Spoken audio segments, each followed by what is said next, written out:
உண்மையாவே உன்னால நகர முடியல போல இருக்கு. நான் ரொம்ப தாமதமா செயல்பட்டுட்டேன். நீ ஷாரக்லோன் இல்லைங்கிறதும் எனக்கு தெரியும். இந்த முறை நிச்சயமா நீ சாக போறேன்னு எனக்கு தெரியும். உன் கதை முடிஞ்சது. இருந்தாலும் என்னோட பாதுகாப்புக்காக நான் கொஞ்சம் விலகி நினைக்கிறேன், சரியா?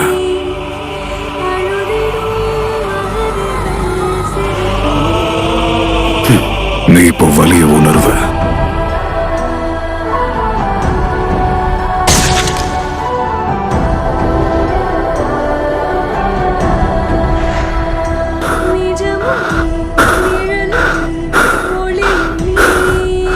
அவ்வளவுதான், என்னோட ஆட்டம் இதோட முடிஞ்சு போச்சு.